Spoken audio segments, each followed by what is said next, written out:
Mayong ugto gali sa tanan. Subong nga adlaw mga kamakoy. Makadto ta sa diin gani man sa Piuduran Albay. Dito sa kumpare nating celebrity na si Christian De Los Santos. Alin diri gali sa Bakakay Albay pakadto ito sa Piuduran. Amuni kalayo mga kamakoy oh. Daw hindi na ako kabalo maghambal Ilonggo balaw. Dugay na kami sa Manila mo. Kaya ano pa itong ginahulat man, kadtuan na dahil natin kasi naghambal siya na pag nagkadto ko kuno, tagaan niya ko kuno isa ka plastic nga uga balaw, tuyo ba tuyo. O mga kamakoy, ato na, gabiyahin na tayo pakadto sa ila. Grabe ba kanami sa ila lugar balaw, oh. Tapos yung dalan kabudlay pa kasi paliko-liko. Hindi pa naman tayo kabalo magbangking-bangking kamakoy. So wala ta mahimo, kadtuan na natin, sayang ang uga. Sayang ang uga. Di kaya naman ta diri sa Bicol, di kadtuan na natin eh. Kanugon man. Tapos kadtuan ko na namon yung sikat na beach resort dire. Ang RR Beach Resort. Lapit-lapit na kuno sa ila mga kamakoy mo. So sige, kadtuan na natin kasi sobrang kainit sa panahon, kanami din maligo. Di sa mga hindi ka kaintindi sa akong ginahambal nga kan, pasensya lang danay mga kamakoy. Mailunggo ko danay subong ah. Di sa mga kaintindi dira, shout out sa inyo tanan na mga Ilonggo. Mag-comment ka nga kung naintindihan mo ang ginahambal ko. Di mga kamakoy, sa isa ka oras tunga lang gabiyahe ta. Ay na, nakakalabot na ta diri sa Piuduran. Kuan ko no, ang tawag dito. Mura, anong mura? Barato. Barato daw uga diri mga kamakoy, uga palimaho na uga. Amo na ni siguro mo Piuduran. Part pa rin siya sang Albay mga kamakoy. Ayun na oh.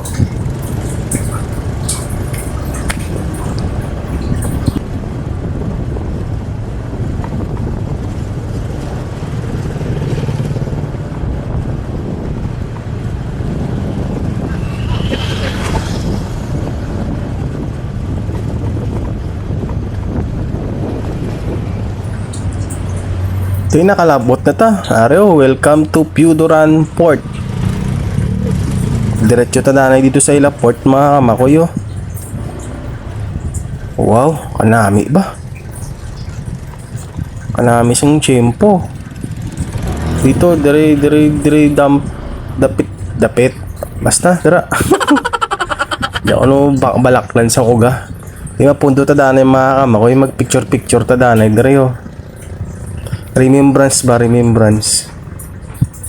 And tapos send natin sa kumpare natin na ari na ta diri. Basi hindi pala mapati ba na nagkadto tao. Kaya na nagkadto na siya, reo gisugat na ko. Ito, yung sa unahan ko ng motor yan. Angkas niya duha ka bata. Oh, yan no. Tapos dun sa unahan yung mga ganmakoy, yun yung mga nandyan yung mga beach resort mga kamakoy. Mamaya kadtuan namon eh. One eternity later. Munigali ko yung RR Beach mga kamakoy oh. Nami ba? Ano? Sunset. As may mga cottage sa babaw ng kahoy oh. Barato lang mga cottage diri makoy. Mga basta barato lang. Tapos may mga ayan, tent. 100 pesos ata pag nag-rent ka ng tent. Yun oh. Tao. Wow. Nami sa view. Ayan. Marhay na Banggi. Nagbikol na punta mga kamakoy. Piuduran Albay, RR Beach Resort, Piuduran Albay. Yung mga cottage nila mga kamakoy no. Yan. Ito may ara pa sila pa fire dance mga kamakoy. Tanawan nyo, nami oh. Pag di ka pa nakakuha Adri Cottage mga kamakoy, mayara sila entrance na 50 pesos. Tapos ito nga may ano, kanami isang pwesto sa unahan pa mga kamakoy, no. Kunwari VIP. Very Ilonggo person. Charot lang. Ay, matanaw na lang to.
Pagkatapos sa ila fire dance mga kamoy, nagsaot na rin ako lupodo araw, birahiya. Araw yun. Palagsa lang na. Tapos ito yung pinaka-pinali mga kamoy, no? Mga alas 11 isang gabi na. Ang ginahambal nilang foam dance. Ayan. Let's go! Sulit sa 50 pesos mga kamoy. Shout out RR Beach Resort. Daming tao.